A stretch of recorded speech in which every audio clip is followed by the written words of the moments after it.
Mae menter dalgylch asiantaeth yr amgylchedd Cymru wedi bod yn gweithio efo ffermwyr yn yr ardal yma i ddangos sut gall newidiadau bach wrth defnydd gwrtaith yn seiliedig ar profion pridd ac anghenion tyfiant yn gallu fod o fudd i'r busnes ac i'r amgylchedd lleol. Wel, ar gau fel hwn, fyddan ni fel arfer yn cymeryd samplau ar draws y cae mewn siâp W. Fyddan ni fel arfer yn cymeryd tua 520 o samplau bach i dyfnder o 7,5 cm gan ddefnyddio'r teclyn yma. Felly mae hwn yn cymeryd dyfnder o bridd 7,5 cm. A wedyn mae'r samplau bach yn cael ei roi mewn un a'i cludo i'r labordri a phrofi am pH, ffosfet, potas a magnesiwm. Mae menter dalgylch clwyd yn hybu profi pridd ac yn cynnig y profion yma am ddim i ffermwyr yn yr ardal elwi a'r clwyd yn y dalgylch yma.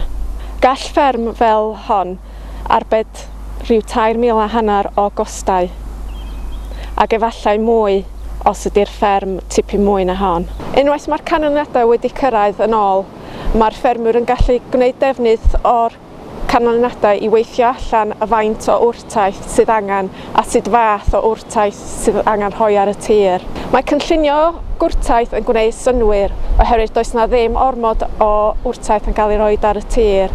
Mae hyn yn o fudd i busnes ac i'r amgylchedd a bywyd gwyllt. Mae cael ddigon o storfa slurry dros y gaeaf yn allweddol i cynllunio gwrtaith. Mae hyn yn arbed gorfod rhoi slurry allan dros y gaeaf. Mae rhoi'r slurry dros yr amser tyfu yn golygu fod y planhigion yn gwneud defnydd o'r gwrtaith a does dim colliant i'r amgylchedd neu fywyd gwyllt. Mae ffermwyr hefyd yn gallu gwneud defnydd o'r wrtaith sydd mewn slurry, gan fod slurry yn cynnwys ffosfet, potas a magnesiwm. Mae chwistrellu slurry yn lle defnyddio plat sblasio yn golygu fod fwy o nitrogen yn cael ei ddefnyddio gan y planhigion, gan fod y slurry yn cael ei roi yn agos at gwreiddio'r planhigion. Mae hyn yn golygu mwy o nitrogen i'r planhigyn a llai yn cael ei golli i'r aer fel ammonia. Dros y 2 flynedd diwethaf, mae yna dros 100 o ffermwyr wedi cael eu profi pridd am ddim gan y menter dalgylch clwyd.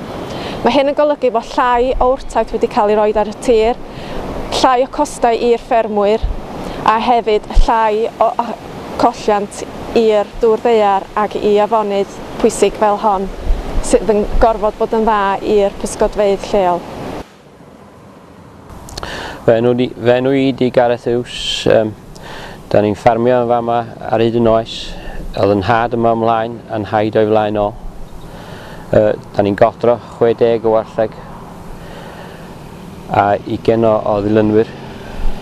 2 flynedd yn ôl ar ni mynd i fewn i sgîm efo Nicla i gael testio rei o'r cie.